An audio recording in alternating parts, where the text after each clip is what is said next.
Munir bisa aja hidupnya nyantai, hidupnya lebih enak, bisa aja. Tapi Munir memilih untuk mengurangi kenyamanannya karena beliau melihat ada orang-orang lain yang mesti dibela. Orang-orang lain yang ingin beliau bantu supaya hidupnya lebih nyaman.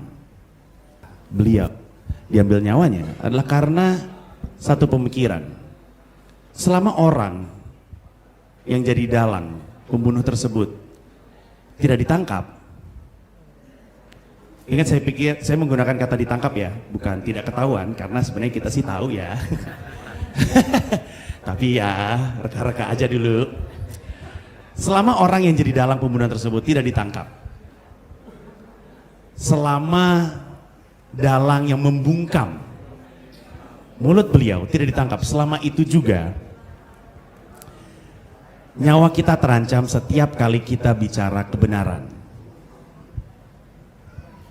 Bisa kebayang nggak?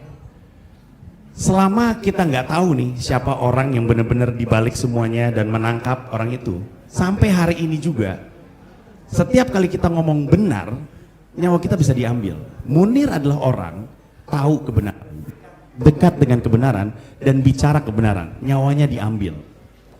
Yang nyuruh nggak ketahuan.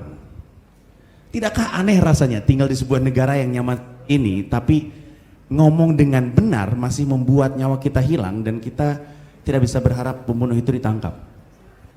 Mereka bertanya, kenapa sih gue harus peduli sama Munir? Orangnya udah nggak ada gitu, kata si anak muda. Jawabannya gampang sekali. Karena kalau Munir masih hidup, dia akan peduli dengan elu. Kalau Munir masih hidup hari ini, terus lu ngoceh di Twitter, terus ada yang gak suka sama ocehan lu, terus lu dituntut, Munir akan ada untuk lu. Sebagaimana lu gak peduli sama Munir, lu gak kenal sama Munir, Munir peduli sama lu. Itulah kenapa kita mesti peduli juga sama beliau.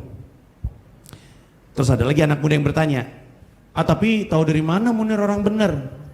Tahu dari mana Munir orang baik? Munir kan itu, tahu gak sih, jual rahasia negara. Ini orang jahat tahu, nggak peduli dia sama Indonesia, kan gitu kan? Itu jawabannya lebih gampang lagi.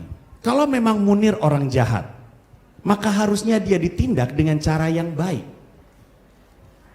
Tidakkah begitu? Bukankah kalau ada orang jahat, kita tindak dia dengan cara yang baik, karena kita orang-orang baik? Tapi enggak.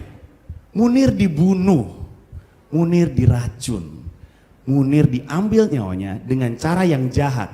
Dan hanya orang jahat yang melakukan cara-cara jahat. Dan itulah kenapa Munir adalah orang baik.